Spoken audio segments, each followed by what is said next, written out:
Yung huli natin kabarangay, oh. Ayan. Barangay, dumating na rin sila si Pagtong. So ayan mga kabarangay, manabok na punta. So nakadiri karon sa dagat. Napod sa ato ang spear fishing adventure. So mga kabarangay, daghang salamat sa pag-support sa ating page. Pagtanaw, paki-comment, share na rin sa ating page niya. Ay kalimti subscribe ang among YouTube channel. So kasamahan natin si Jod Pagtong. Kabarangay, ang gabi diha, yung tanan o mga kaspiro na to. Pero mag-dive na sa admin. So dive safe na to.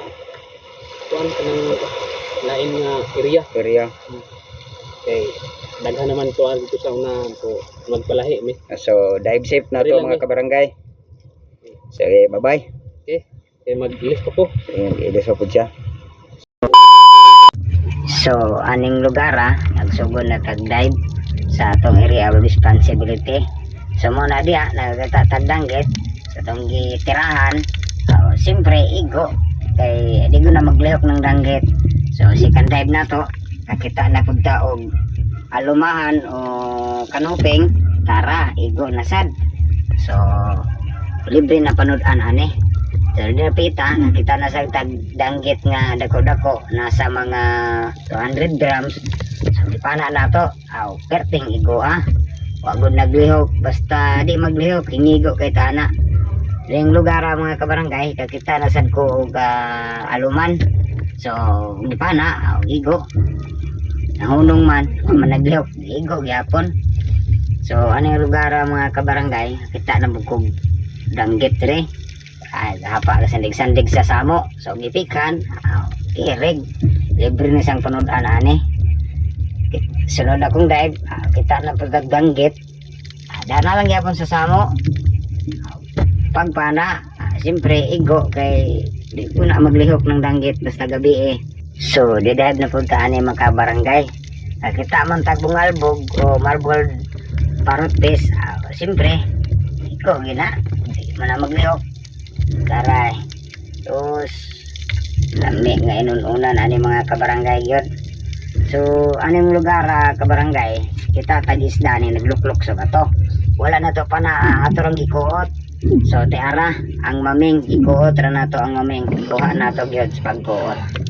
Sunod dive na punta, kita na puntang danggit ri kabarangay. Napahapa aning samo. So panahon igo baliw-liw sa bahaw ani. Dire naka-ispata og bungalbog o marble parrot fish. Daray pana nako, pagpana nakatuyok sus naka tangkas sa pana.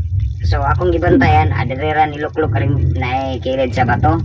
So gikasan ako balik ang akong pana kay tiruhan pag-usab.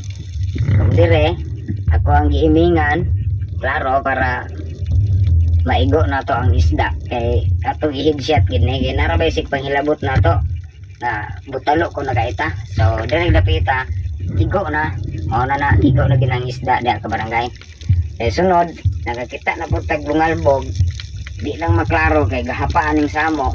So akong gipikan nakaigkas pud gyapon.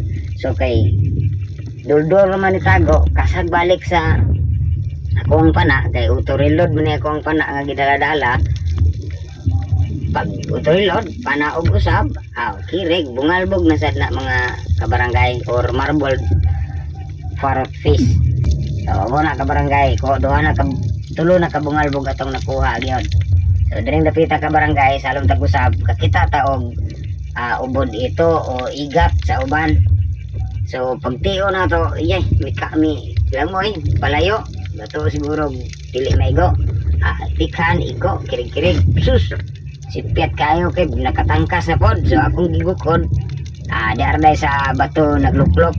So ako again ning siguroon kay naisigig panaway na to nga butalo kuno kay tao tsamba lang ato ang pagtira. So akong gisiguro, akong giulog yon para sigurado nga makuha. Pagbira na ko sa pana may lain pa di ulog yon. Siguroon man gid nako lara pertig yung uluha, kirig-kirig na siya, tulibod-tulibod pero patay na padulong. Dako-dako bang ubuda mga kilo kapin. So diri napita mga kabarangay kita tagnukos. So atong gipakiblat-kiblatan kay aron makuha pagpana. Siyempre nag-atagid kay naigo man. So nagkuha na to ang nukos. Dili kay dako gamay-gamay ra. So okay na. Kading lugar ka barangay nagakita ta og bungalbog. So atong gihiling namang gid makita gamay nga gagren gapa. So muna naigo sa ulo. Di siguro ginato pagpana nga giulo kay para dili na gyud makatangkas. So aning lugar mga kabarangay padulong na ko dunggo kay medyo katol na gyud ang lawas kay pwede nang daghana rong katol karong panahon na. 1 hour later. So, ayun mga kabarangay, kakarating lang natin dito sa tabi. So, ayun, umuwi na tayo. Kasi marami ng kate. Dami ng kate sa lingko mga kabarangay. So, yung kasamahan natin, nasa laot pa. So, hintayin lang natin mamaya. So, ipapakita ko sa inyo yung huli natin mga kabarangay. Ito lang yung huli natin kabarangay, oh. Ayan.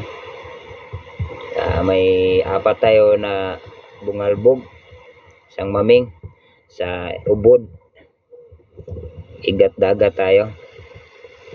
Ayan, no? Yan lang mahuli natin ngayong gabi. So hihintayin pa natin yung kasamahan natin. So ayun mga kabarangay, dumating na rin sila si Pagtong saka yung kasamahan natin. Ayan, no? Pagtong, si Pidpid. Ito yung huli ni Pagtong. Ayan, no? Mulmol, tsaka kitong. Ayan, no?